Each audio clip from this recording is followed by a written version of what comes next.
Muy buenas tardes, alumnos. Estamos en una cápsula más con la maestra Bertalicia Ramírez Arce, directora del Seminario de Derecho Romano y Derechos Indígenas de la Universidad Veracruzana. Y agradecemos su colaboración de nuevo con los alumnos de la Universidad Popular Autónoma de Veracruz y brindarnos este apoyo que es muy valioso, ¿no? Para nuestra formación.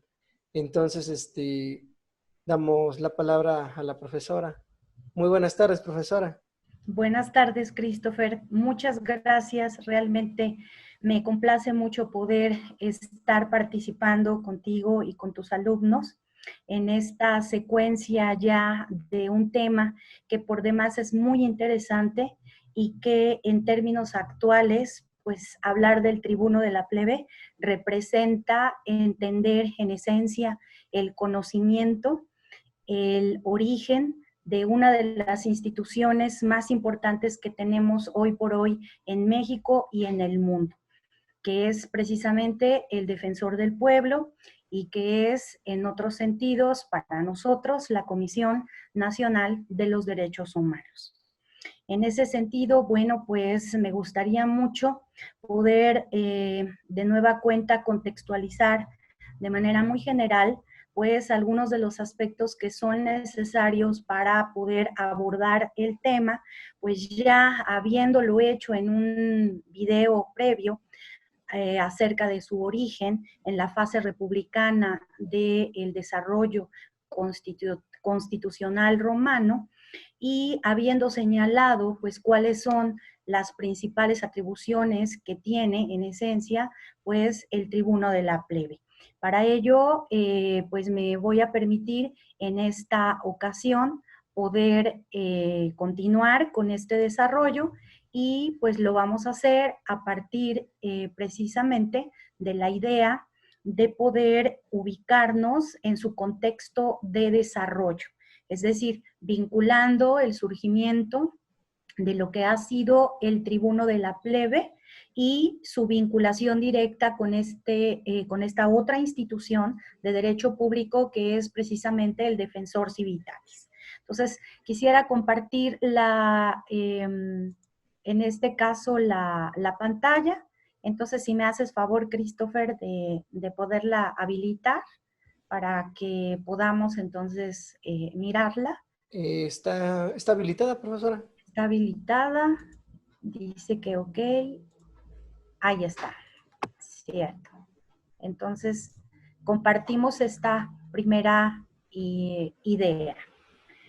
Señalábamos entonces que el tribuno de la plebe es una de las magistraturas más importantes que encuentra su origen y su desarrollo a partir de la fase republicana de la vida constitucional en Roma. El origen propiamente del tribuno de la plebe, bueno, pues lo vamos a encontrar a partir del 494 antes de Cristo, teniendo como referente fundamental la secesión del movimiento plebeyo, la secesio plebis. Esta secesio plebis que va a tener pues una secuencia, no fue una secesión, fueron 3 movimientos de secesión en realidad. En este último vamos a tener que la participación de un plebeyo en particular va a lograr de manera muy interesante fungir como mediador en esta crisis que se planteaba entre patricios y plebeyos. Decimos entonces que en este sentido hay una fuente que yo quise citar por su importancia y que corresponde a Dionisio de Halicarnaso.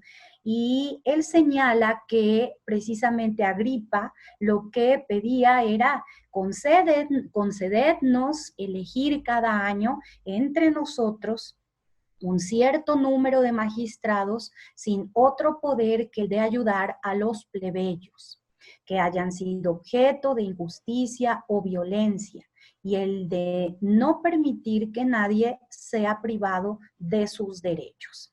Esto me pareció muy interesante como cita porque revela la esencia de origen pues, de lo que va a existir a lo largo de la creación pues, de esta magistratura de origen plebeyo que va a participar en el periodo republicano ya de manera activa, ya de manera directa en el contexto político. Y entonces vamos a ir señalando esto a lo largo de la exposición para que podamos de alguna manera poder concretar con una de las fundamentales ideas. Estamos refiriéndonos al tribuno de la plebe, nos vamos a referir a el defensor civitatis y nos vamos a referir modernamente al defensor del pueblo. Tres instituciones de origen jurídico, no obstante, con un impacto muy fuerte en el orden político. Esto es algo que debemos entender de origen, porque de otra suerte no podríamos comprender cómo es que se ha dado la evolución, la conservación de esta institución hasta nuestros días. Por tanto, es muy interesante traer a colación lo que uno de los estudiosos de este tema nos señala con toda claridad. Y me refiero a el profesor Giovanni Lobrano. Él nos dice que el tribunado es entonces la defensa que se da a sí mismo el pueblo de los ciudadanos contra el gobierno. Vamos entendiendo aquí esta naturaleza que hace surgir precisamente esta idea tribunicia. Es una invención extraordinaria, paradójica, una magistratura pero distinta. ¿Y distinta en qué sentido? Él la refiere como un contrapoder, es decir, y esta es una parte que a mí me gusta mucho mencionar, porque él señala, es la institucionalización de la dialéctica social.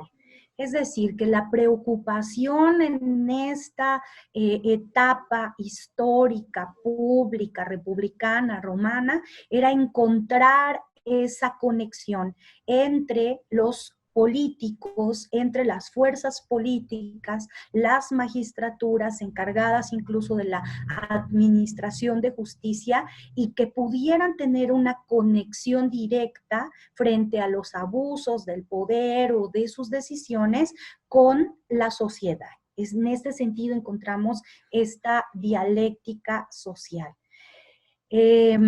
Por otro lado, bueno, pues esto nos lleva concretamente ahora a advertir que si bien es cierto, el tribuno de la plebe, bueno, fue en su momento una institución muy importante, pues con el paso del tiempo, como es lógico, y sobre todo con la llegada ya de la fase imperial y posteriormente con esta decadencia, bueno, pues el tribuno de la plebe fue perdiendo fuerza, fue perdiendo efecto, el efecto por el cual nació. Hay que decir que el tribuno de la plebe fue una magistratura que, al igual que todas las demás, se fueron corrompiendo y se fueron diluyendo su esencia hasta que todas estas magistraturas se concentraron en la figura del emperador. Por tanto, pues es importante que podamos asumir que pues esto se queda como un recuerdo de aquella época gloriosa y que años más tarde, bueno, pues ya en el año 386 después de Cristo, estamos ubicándonos en el siglo IV después de Cristo, es decir, en una fase ya de del decadente imperio, va a surgir, nótese esto, una figura inspirada en el tribuno de la plebe, pero que ya no va a tener ese nombre, sino que ahora se le va a denominar el defensor civitatis. Este defensor civitatis va a surgir para defender a la plebe de las injusticias, los abusos, en este caso en los mismos términos que se recordaba a el tribuno de la plebe. El defensor civitatis es un magistrado municipal que va a ser de elección popular y que va a ser confirmado por el emperador. Aquí vamos notando entonces, ahora sí, las diferencias. Debía, en este caso, elegirse a una persona con reconocida solvencia moral, es decir, estamos ya hablando de que existe esta identidad con uno de estos representantes y por ende no podía ser cualquier político, tenía que ser en esencia una persona que revistiera una fundamental moralidad pública ante todo el pueblo, ante toda la sociedad. ¿Cuál fue la misión del Defensor Civitatis? Consistió sobre todo en proteger a las clases más humildes contra las vejaciones de los poderosos, contra las abusivas exacciones de los funcionarios, es decir, con todo lo que fuera abuso y intencional y directo hacia los humildes, hacia los pobres, hacia los plebeyos, hacia este pueblo que de alguna manera se entendía que requería una protección adicional. Entonces, vamos viendo en la naturaleza, en este sentido, de esta figura del Defensor Civitatis. Este Defensor Civitatis se va a extender a todo el territorio imperial y una de las cuestiones muy importantes es que pues va incluso a ser referente directo ya en una época justinianea y por supuesto va a merecer el honor de ser integrado dentro de esta compilación que es el Corpus Juris Civilis. Por eso nos llega también hasta nuestros días pues información acerca de el funcionamiento pues de esta institución que fue el Defensor Civitatis. Con el desarrollo y el paso del tiempo vamos a ir notando, pues aquí lo estoy anotando, el desarrollo y una evolución. Entonces, esta institución se va a fortalecer durante los primeros años de la España visigótica. Hay que recordar que el Imperio Romano pues fue un gran imperio y que pudo en gran medida, pues, influenciar a todas estas provincias de las que formaron parte del imperio, y España fue una de ellas, y entonces, bueno, pues, es ahí en donde se va a fortalecer las funciones con el paso del tiempo y recordando que este defensor civitatis va a seguir funcionando en una España, en un imperio sacro, romano, en donde el cristianismo ya era una realidad. Pues entonces hay que tener presente que la influencia ya de la iglesia, del Estado religioso, era muy importante. Por ello es que vamos a notar cómo en esta evolución las funciones del Defensor Civitatis fueron asumidas por los obispos. En este desarrollo también temporal y a pasos muy agigantados, pues vamos a ver que incluso van a ir apareciendo algunos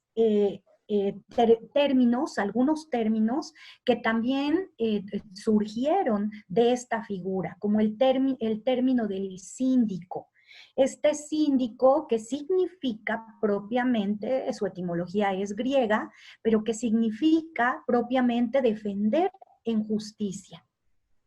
Y va a ser con Carlos III, finalmente, que es el que va a intentar ahora sí retomar la esencia y retornar al Defensor Civitatis, renaciendo entonces con el nombre, como lo decíamos, de síndico.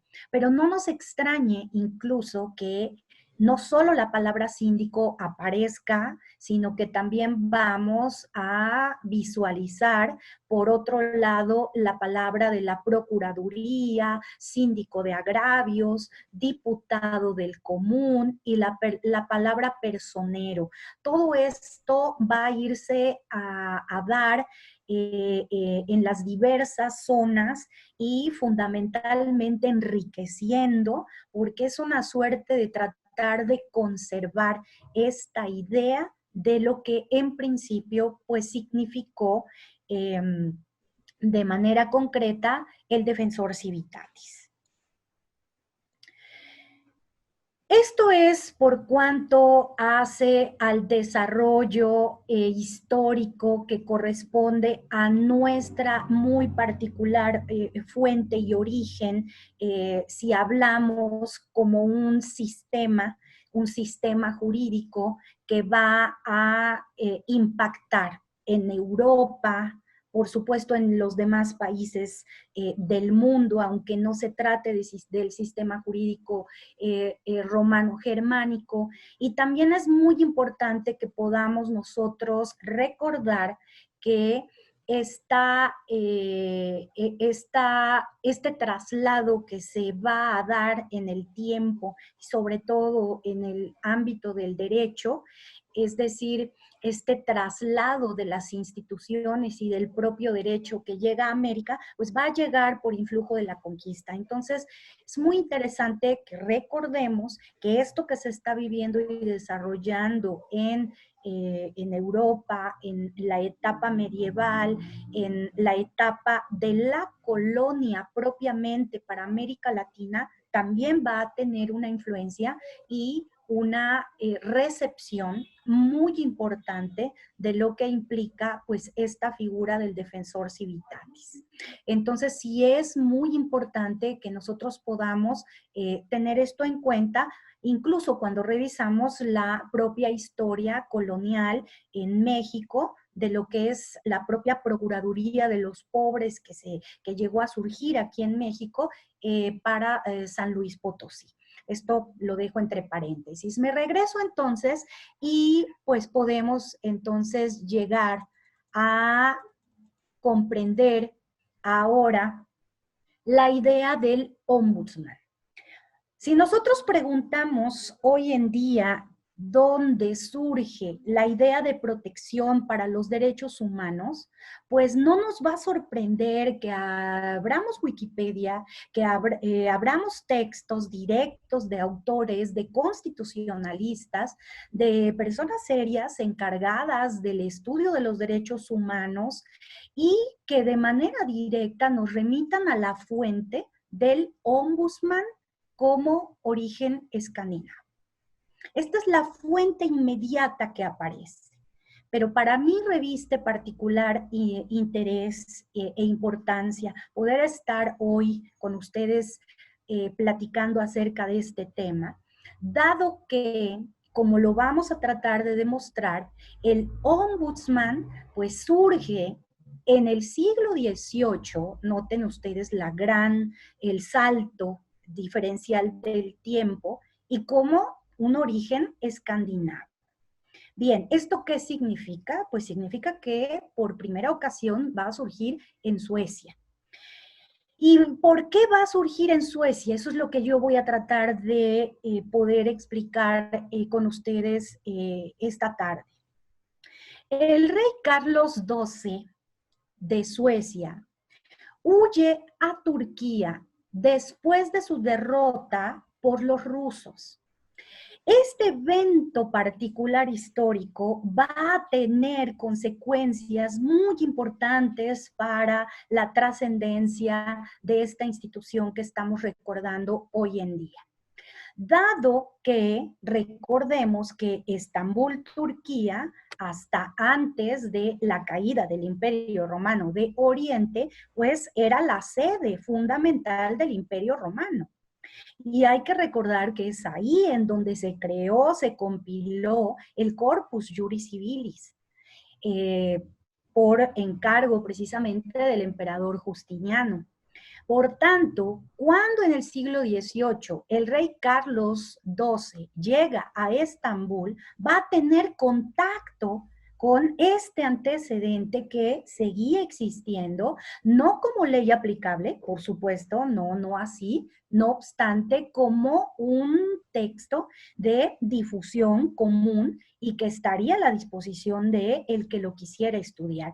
Él tiene contacto con el Corpus Juris y al mismo tiempo se da cuenta que en Turquía existía una institución que implementaba precisamente la idea de vigilar a los funcionarios con el fin de asegurar la obediencia, en este caso, a la ley islámica. Y es lógico que fuera la ley islámica porque pues ellos fueron pues este gran imperio otomano que fueron los que vencieron e hicieron caer al imperio romano de Oriente.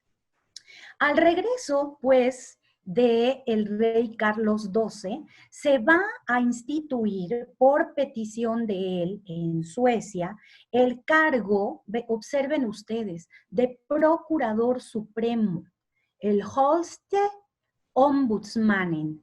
Vean ustedes. Entonces, estamos viendo que esto que está aquí anotado significa procurador supremo. ¿Y con qué finalidad? La finalidad era traspolar esta institución que él encuentra de gran utilidad, que ya encontraba un simiente y una raíz de este Corpus Juris, de aquella institución que se había recogido que es el Defensor Civitatis y que si bien se establece para obediencia de la ley islámica, ahora el rey Carlos XII la va a usar como forma de controlar al funcionamiento de la corona. Entonces, aquí nos está ahora sí poniendo en situación que no se trata de una inspiración milagrosa y de que surgió en el siglo XVIII, sino que es una suerte histórica que el rey Carlos haya estado en el siglo XVIII en este lugar en Turquía y por efecto del conocimiento y contacto con esta institución se la haya llevado en consecuencia hacia su país. Por tanto, vamos a mirar que vamos a notar algunas diferencias. ¿Por qué? Pues porque evidentemente fue modificando y el sentido se fue reorientando. Por tanto, ¿cuáles van a ser las funciones del ombudsman escandinavo? Pues la primera de ellas, y que es algo muy interesante, será vigilar el Consejo Real, que con el tiempo, bueno, pues este nombramiento que primero se obedeció de manera directa por el rey, ahora va a pasar al Parlamento. Y con una doble finalidad, la de supervisar el funcionamiento y actuar como un mecanismo de control de la administración, así como defender los derechos públicos, subjetivos y legítimos de los ciudadanos frente a esa propia administración. Este es el doble efecto que va a tener el ombudsman. Por tanto, esto va a caminar y va a ser ya en el siglo XIX, en inicios del siglo XIX, 1809, cuando en Suecia va a aparecer como un medio para potenciar el poder del Parlamento, aquí lo subrayo para que ustedes puedan visualizar, es darle más fuerza al Parlamento frente a la corona. Este es el origen, esta es la función, esta es la gran diferencia que vamos a encontrar con el ombudsman escandinavo.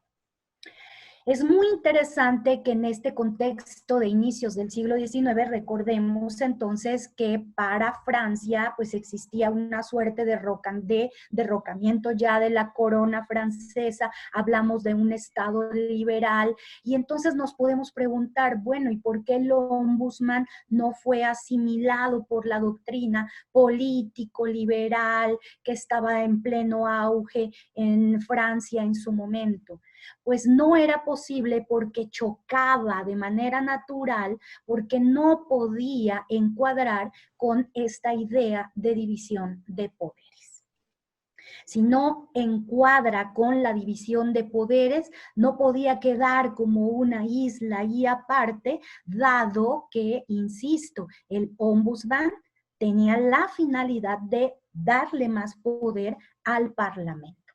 Entonces aquí notamos la diferencia histórica, política, sustancial de lo que nos plantea en este caso, pues este desarrollo y esta suerte de nacimiento de lo que fue el ombudsman frente a el defensor civitatis. Hasta aquí, bueno, pues me gustaría hacer una pausa en la historia, en lo que venimos comentando con datos históricos y pasar de una buena vez a lo que sería un enfrentamiento directo de esta institución en América Latina. Okay. Yo quisiera señalar aquí que en América Latina va a surgir por ahí de la década de los 80 un instituto muy importante que es conocido por sus siglas ILO, Instituto Latinoamericano del Ombudsman, que así fue denominado en un principio y que después de estudios y de coloquios, seminarios y de congresos en donde empieza a darse cuenta que en realidad pues no era el origen fundamental el ombudsman, sino que en realidad lo fue el defensor del pueblo. Estos estudios fueron muy precisos y tuvieron un impulso muy fuerte por parte sobre todo de juristas españoles. Entonces es cuando este instituto acuerda generar su nombre, hilando la idea de Instituto Latinoamericano del Ombudsman, defensor del pueblo, para que entonces este instituto quedara pues en coherencia con el origen precisamente de esto que estamos tratando de narrar en este desarrollo histórico. Carlos Constella, que es un argentino, un jurista muy importante y además fue el primer presidente de este instituto, nos dice y señala que la naturaleza jurídica y política del defensor del pueblo es tribunicia. Y esto, pues, nos queda a todos claro, dado, pues, lo que hemos venido comentando ya en esta participación. Y en ese sentido debe entenderse, no es un comisionado parlamentario. Y esto ya nos queda claro porque un comisionado parlamentario lo sería el ombudsman. La intervención del Parlamento en su designación es solo un mecanismo técnico y no una razón política. Esto es muy interesante porque entonces nos explica que, pues, de qué manera puede surgir en términos y darse en términos actuales.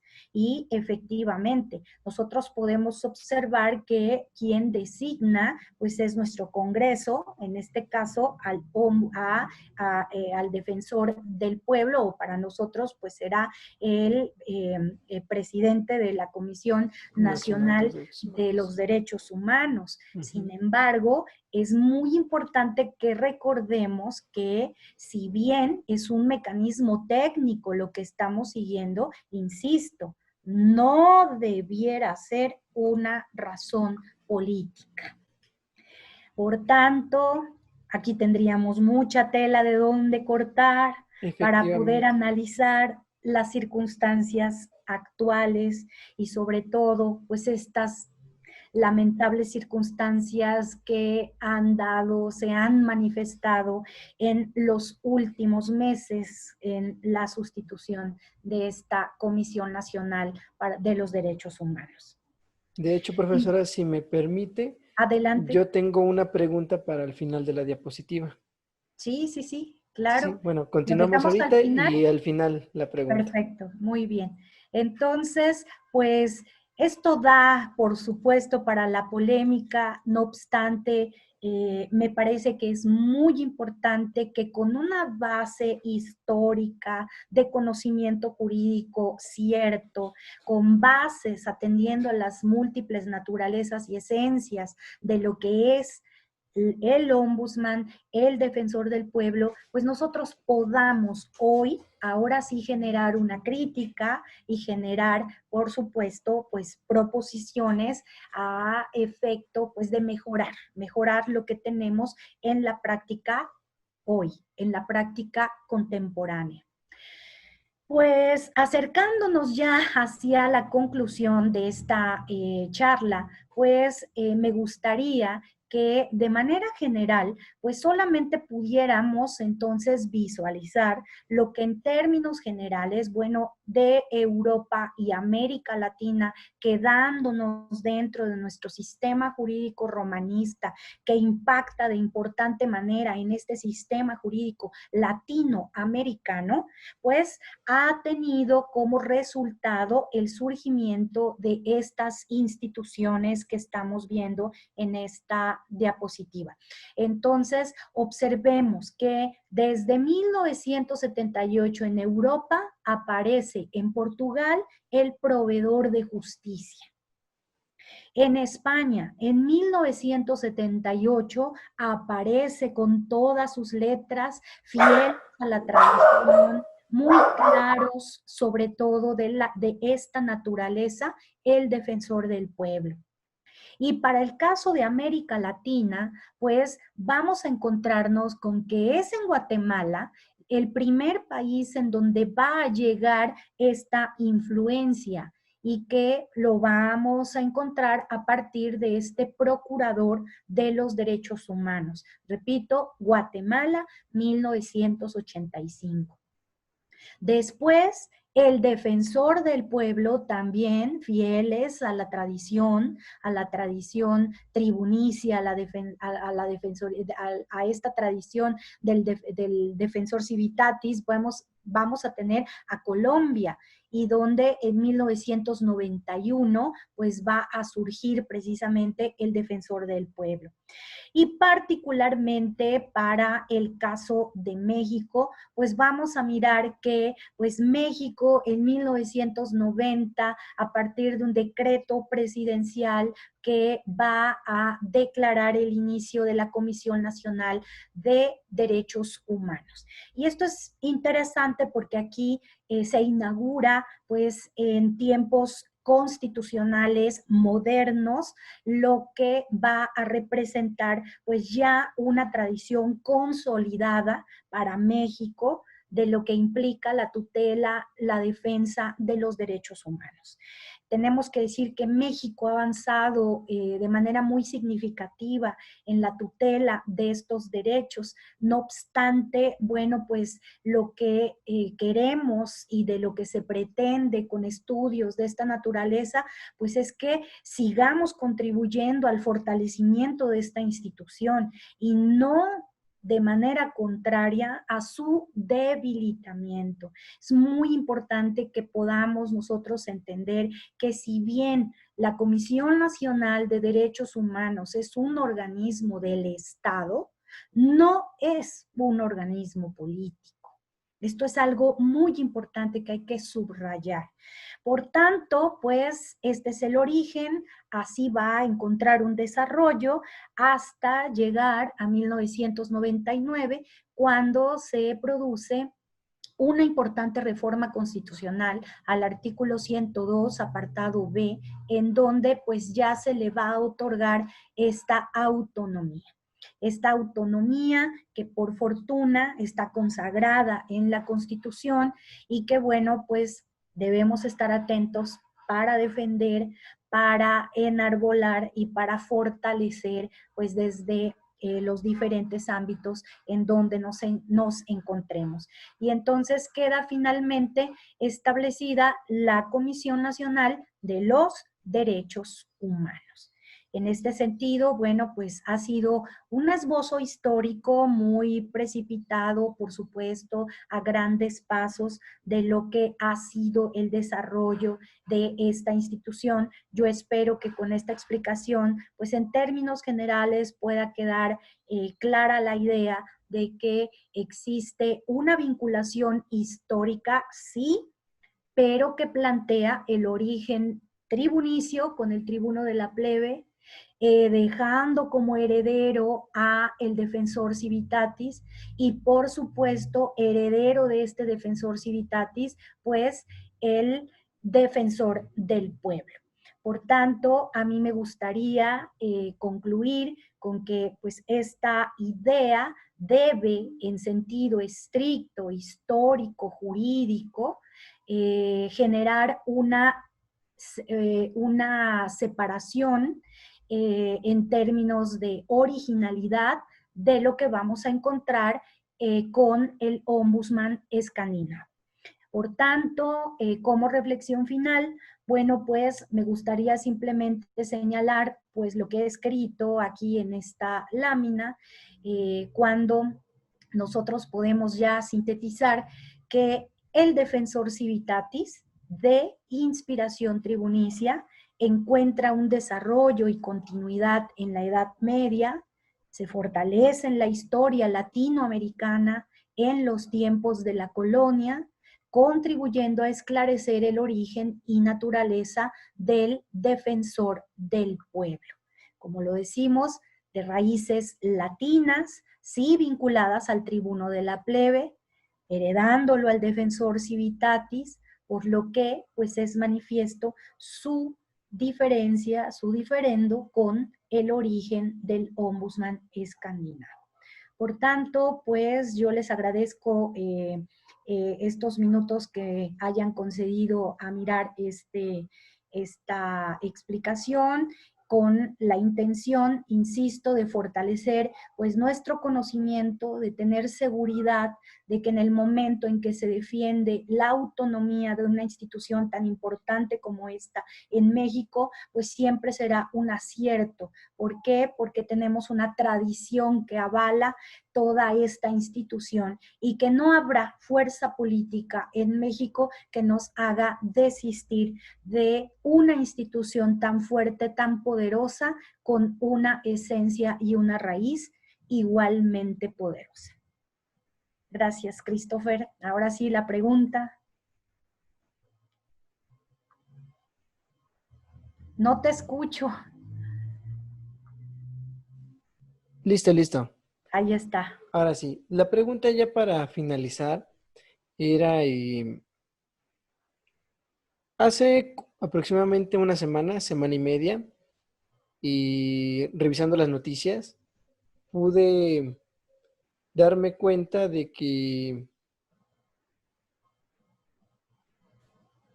por ejemplo, la... Se me fue el nombre de quien ahorita está frente a la CNDH. Rosario Piedra Ibarra. Piedra Ibarra.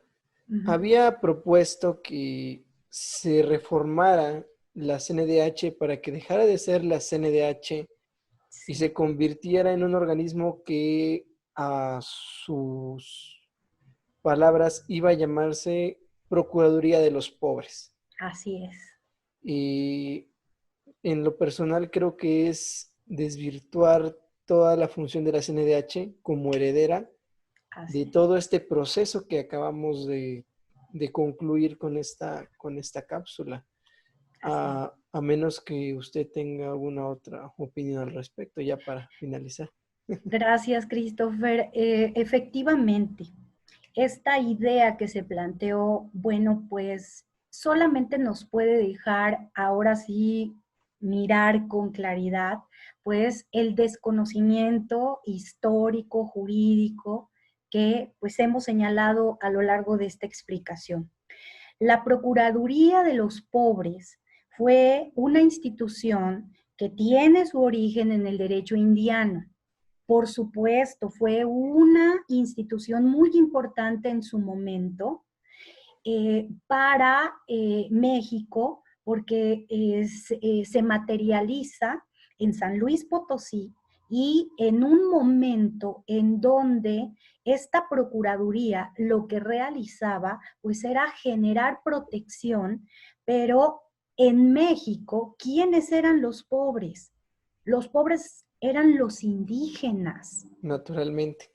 Por tanto, esta Procuraduría de los Pobres en realidad es así llamada, pero lo que tiene en su esencia, en realidad es un sentido de darle protección a estos pueblos y comunidades indígenas, que para ese momento no tenían, pero absolutamente ningún reconocimiento formal en ningún sentido.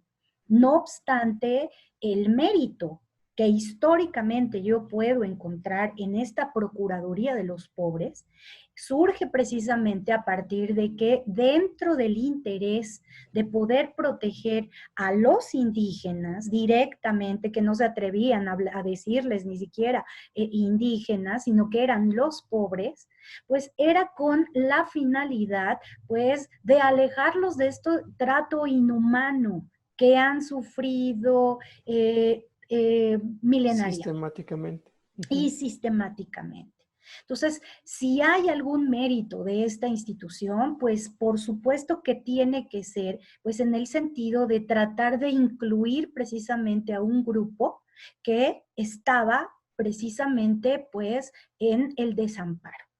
No obstante, es muy importante que nosotros podamos mirar que lo peligroso que resulta simplemente a partir de una ocurrencia, traer una institución que en un momento de la historia pudo haber contribuido de manera positiva, traspolarla siglos más tarde a una realidad completamente distinta, en donde en México ya se asume como una nación plural, como una nación en donde el reconocimiento de los pueblos indígenas está perfectamente constitucionalizado, formalizado, pues es un absurdo.